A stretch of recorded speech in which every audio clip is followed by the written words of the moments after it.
ஒரு 1 இயர் முன்னாடி வரைக்கும் என்னோடய ட்ரெஸ்ஸிங் ரூமில் ஒரு ஒயிட் போர்டு வச்சுருப்பேன். அதில் வந்து ஒரு 4 பேர் எழுதியிருப்பேன்.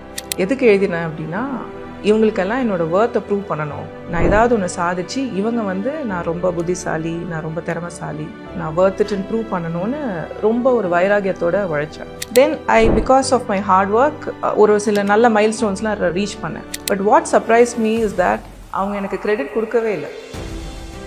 அவள் லக்கி, அவள் ஏமாத்துறா, ஈஸியாக வந்துச்சு, வேற யாரோ பண்ணி கொடுத்தாங்க, அந்த மாதிரி நிறைய பேச்சுக்கள் தான் வந்ததே தவிர்த்து ஸ்வர்ணா தான் இதை செஞ்சுருக்கா, நிஜமாலே அந்த பொண்ணு ரொம்ப திறமைசாலி பொண்ணுன்னு வந்து சொல்லவே இல்லை. எனக்கு அப்போ தான் ரியலைஸ் பண்ணேன், whatever you do, even if you reach the அமெரிக்காவோட பிரசிடென்ட் ஆனால் கூட வந்து இவங்க கிரெடிட்டை வந்து நம்மளுக்கு கொடுக்கவே மாட்டாங்க. I think we should stop trying to achieve things for somebody who doesn't believe in us. We should try to be successful only for ourselves and for people who really believe in us and who love us.